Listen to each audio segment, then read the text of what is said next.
Thought they was going to pray or something. Okay, okay. Prayed already? Yeah. Oh, okay. All right. Good evening. Good evening. All right. I trust and pray you've had a good week. Who been down in the line at Mexicali Road? I passed by there, and that line was wrapped around the corner, all up in the parking lot. Yeah. Yeah. Well, it's good to see you all again. It's good to see each and every one of you, and good to be back in Oakland, although this is my second time in Oakland today. But it's good to be here and good to be at True Vine, and certainly we're grateful to God for having an opportunity to come here and share, and certainly grateful to God for the people of Bethlehem who've come over each week with us and share. All right, and we thank God for them, and then certainly we truly thank God for your pastor, Zachary, Carey, for giving us the invitation to come and to share. It's not something new. I've done this at a couple other churches, one in particular in Fairfield for Reverend Claiborne Lee. He gave me his Bible class. He gave me the noonday and the evening for a whole month to help them to get a social justice perspective on the Bible. Wow. Because he knew his folk had too adopted the slave religion, and he had been studying Bishop Tutu and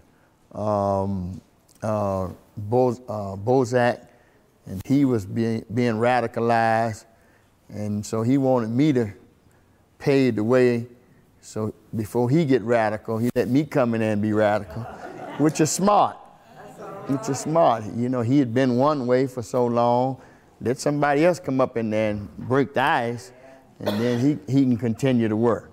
So I appreciate this, and I do not take it for granted. What do y'all been thinking? Any thoughts come up since we were last here? I know y'all did something else last week, right? But I don't know what that was, so I'm not going to refer to that. I wasn't here. But concerning the things that we've done, we're still talking about making disciples. Amen.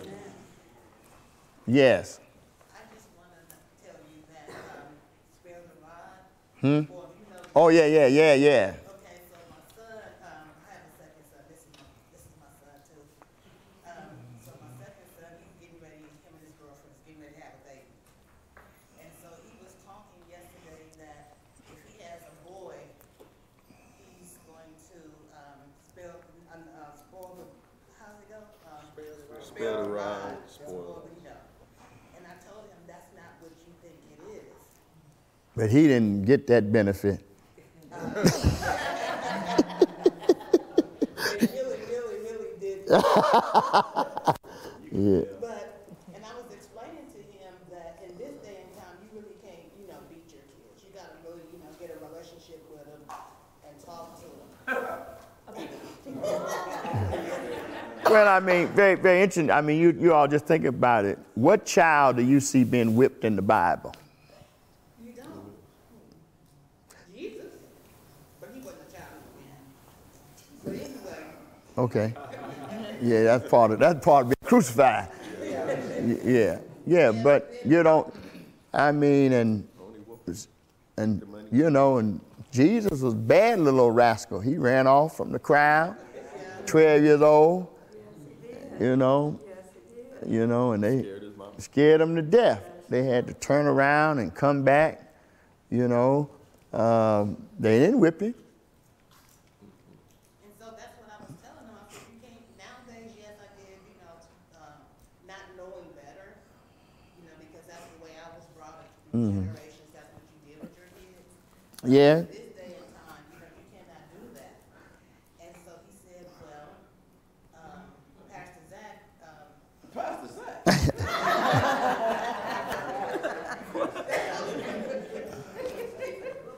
I'm just telling you what he said. What'd he say? Go find me a water, please. He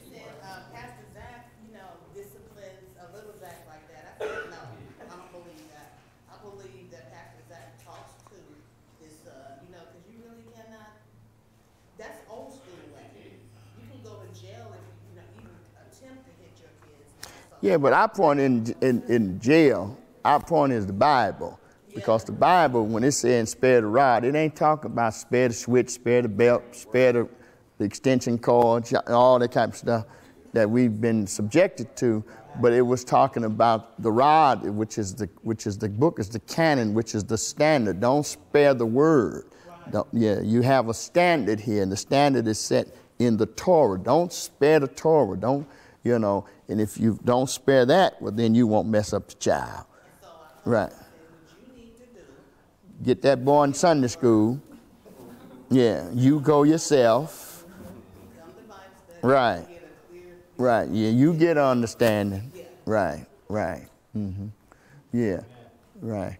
Because one of the things that happens in this culture is our young people get to the age of accountability, but accountability does not always equal responsibility. Amen. Just because you 18, that's accountability, but you may not have a total sense of your responsibility. Amen. And so we end up punishing children because of the age of accountability, with no regard for the fact they may not even have a sense of responsibility. Yeah. So if you can get them to understand the Lord's word, you might help them to get a better sense of their community responsibility. Thank you so much. All right. Anybody else? Something come up? Because I got to move. I got a lot to cover. And I don't have my technical clicker. I got a human clicker today. That's Minister Erica Godfrey. Minister Erica Godfrey, I believe, is probably one of the most gifted preachers in the Bay Area, man or woman. And if you hear, you will agree with me. Right, yeah. But she's clicking tonight. she's all right, yeah, good. All right. Let's go tonight. We're moving from the teacher to the student. There's the teacher, but there's also the students, right? Amen. Right? I didn't tell you to click. This is getting off to a bad start. All right. Because I got some images. I wanted to image, if that would have been Jesus in his day, I think that would be Jesus in this day. The disciples would probably look like that. Some young brothers, hanging out, trying to get an understanding, but also trying to, get a sense of how are we going to shape a meaningful life in the world in which we live. I thought they might look like that. They sure don't look like the one we had hanging up in our living room growing up. Amen. We tend to have 3 pictures in the living room. What would it be? The Lord's Supper, white Jesus, a white Jesus. Who else? JFK and Martin Luther King.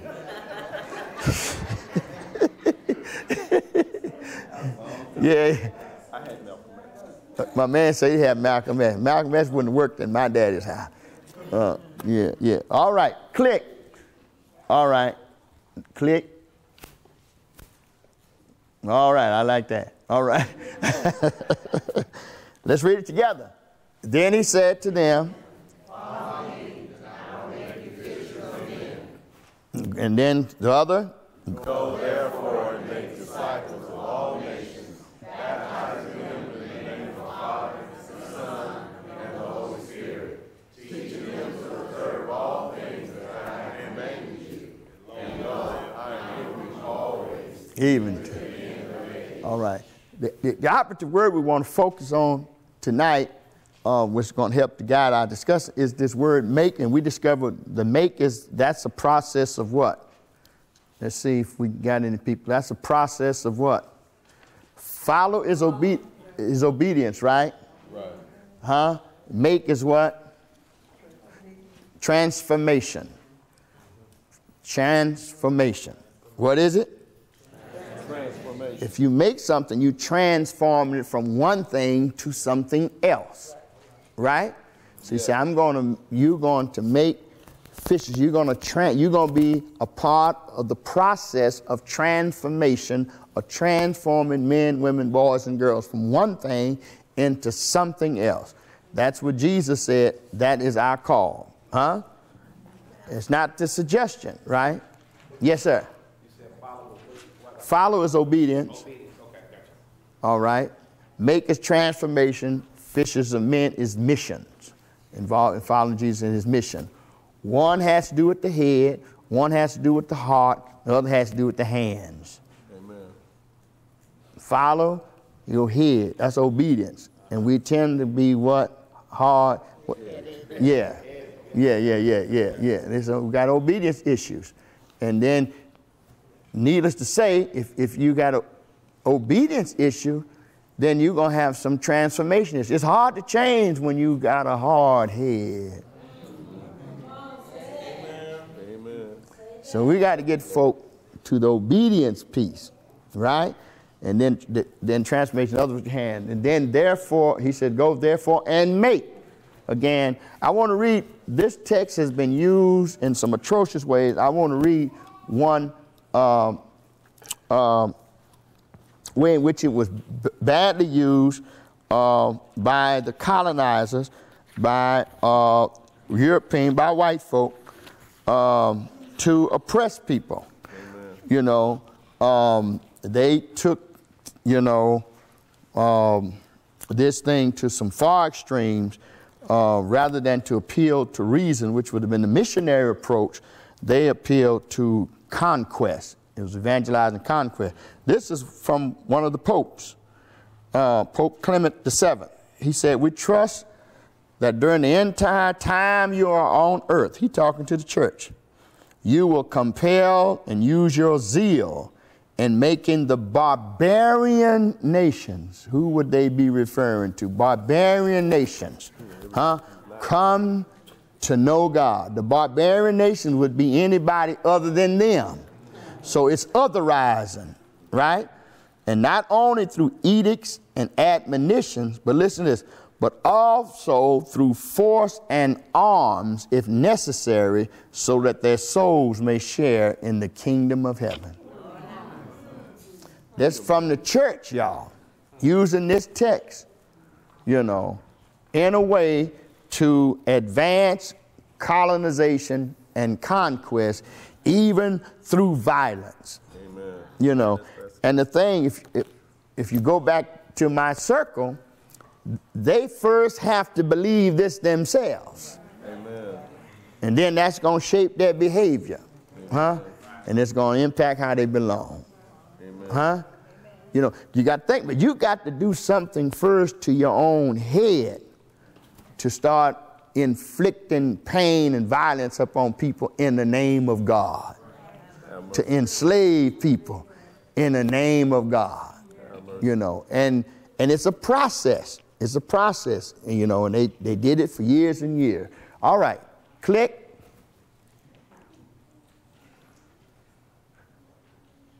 All right. There is a handout coming somewhere between my starting and ending. All right. No, I have a new handout. I have a handout every week, y'all. Amen. Right. But the handout today had to do with having a sense of what is our target. If we're going to make disciples, you know, we need to understand, well, who are we aiming at? This is going to get quite interesting. Who are we trying to make disciples? You know, are you trying to make the barbarians? Or who are they in your life? Who are your barbarians? You know, so I'm not subscribing that, and I'm not advancing that, you know. But who's your target? They was clear on who their target was. Their target was going to be anybody who was other than white. That was their target. And they said, we're going to do it. We're going to either do it, they're going to either learn it by the Bible, they're going to come to our Bible classes, or we're going to shoot them or beat them or whatever, you know. And it's very interesting. Y'all paying attention to this immigration stuff? Amen. Huh? Yes. All right. One of the most interesting things about it is they showed us, you know, a couple of these classes. And what are the kids in there doing? Learning English. They're learning how to be white. Amen. If you're going to come to America, we don't care. We'll snatch you away from your mama, we'll arrest your daddy. We'll put you in a class like this, and teach you how to be white. Amen. That's basically what they're doing. Yep. Straight from the playbook. Everything in there. Ain't nothing of color up in there. There's nothing to refer them to their own culture, let alone referring them to ours. It's, and then what did they do? Quote the Bible. Yeah.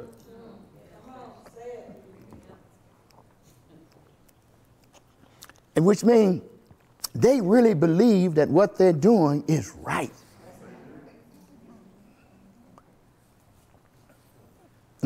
So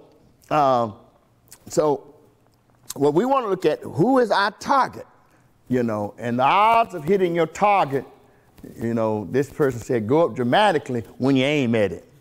I always tell folk, if you aiming at nothing, you're going to hit it every time. And I'm usually referring to offerings, because we get up and we make offertory appeals aiming at nothing. And then we wonder why we don't have something. Because if you aim at nothing, you're going to hit it every time. Huh? All right, slide. Here's the idea. It's on the handout. This part is on handout, so you don't have to worry about this. So disciple-making teachers approach ministry sensitive to certain key dynamics that I believe are critical to the fulfillment of the disciple-making objective. There's some dynamics. You got to know what you're aiming at. You got to be sensitive to that. And according to real life ministry, this is Jim Putnam, and some of us, we went up to Idaho. Yeah, I didn't even know Idaho was on the map. I had to go look for it. Where is this place? And it really wasn't that far, right up there adjacent to Washington. It's an interesting place, but I understand this is where most police on this, that's a lot of police, that's where they retire. They get out of Oakland, they go retire in Idaho. But he got a tremendous ministry, and it's one of them rare instances I've been around a predominantly white church, and some of our folk went there, and we didn't feel all that cultural